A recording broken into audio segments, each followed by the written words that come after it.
제가 지금까지 100개 이상은 체험단을 했을 텐데 99%의 사장님들은 다 이런 식으로 운영을 하시더라고요.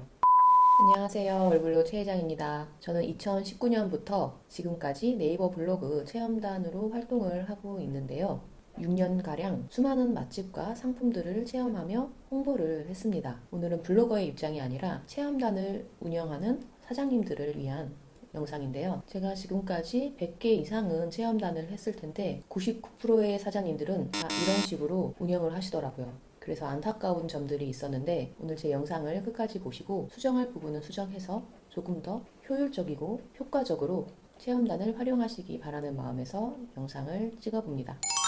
제가 생각하는 사장님들의 문제는 크게 세 가지가 있습니다. 첫 번째는 홍보 방향성의 부재인데요. 보통 고깃집이라면 고기, 치킨집이라면 치킨 이렇게 메인 메뉴가 있겠지만 호프집 같은 경우는 좀 시그니처 메뉴를 찾기가 어려워요. 그래서 저 같은 경우는 시그니처 메뉴가 어떤 건지 여쭤보거나 나오면서 조금 더 부각시키고 싶은 그런 점들이 있는지 여쭤보는데 그런 거 없이 뭐 좋게 써주세요. 아무거나 시키시면 됩니다 하는 경우가 있어요.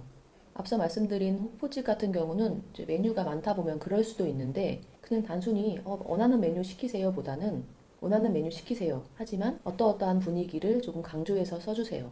이렇게 한마디만 덧붙여도 사장님들이 원하는 방향으로 체험단 분들이 써주시거든요. 그런데 열의 9은 거의 이런 경우가 드뭅니다. 그리고 두 번째는 일회성 마케팅으로 끝나는 경우예요. 이거는 체험단 하시는 분들이 좀 싫어하실 수도 있는데 블로그 포스팅이 끝났다고 해서 끝나는 게 아니죠. 제가 사장님이라면 이 블로거가 어떻게 썼는지 확인을 할 겁니다. 그리고 수정하고 싶은 부분이 있다면 직접 요청하셔도 되고 뭐 체험단 그 에이전시를 통해서 하실 수도 있겠죠. 저는 지금까지 딱 한 분, 단 한 분만이 수정 요청을 하시더라고요. 아무리 한 번 음식 제공하고 끝이라고는 하지만 저는 이런 거를 조금 더 적극적으로 활용하셔서 그리고 마지막 세 번째는 메뉴 가격입니다. 예를 들어서 소고기 전문점이라고 해볼게요. 모든 소고기가 2인분 기준 6만원이에요. 그런데 제공하는 내역은 3만원까지 자유이용권을 줍니다.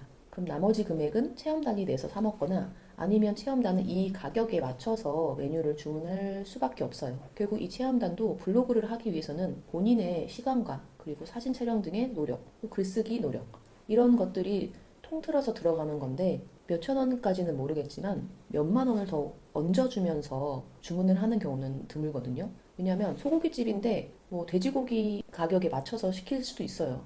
그런데 사장님 입장에서 내가 주로 홍보하고 싶은 메뉴가 있다면 최소한 이 메뉴 가격은 맞춰서 해주시는 게 맞는 것 같습니다. 이왕이면 한번 제공하고 제대로 된 홍보 효과를 누리는 게 좋잖아요.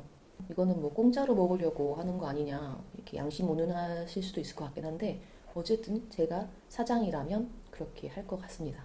제 주관적인 생각이에요. 그래서 오늘은 제가 6년간 체험단을 하면서 이렇게 하면 더 장사가 잘 되실 것 같은데 하는 아쉬움이 있어서 체험단을 운영하시는 사장님들을 위해 영상을 만들어 보았고요. 앞으로는 꼭 명확한 가이드라인 제시하기, 일회성 마케팅으로 끝나지 않고 꼭 검토하기. 세 번째는 시그니처 메뉴가 있다면 최소한 이 금액에는 맞춰서 제공하기입니다. 오늘 영상 도움 되셨으면 좋겠고요. 혹시 궁금한 점이 있으시면 댓글 달아주시면 됩니다. 오늘 영상도 시청해주셔서 감사합니다. 빠잉.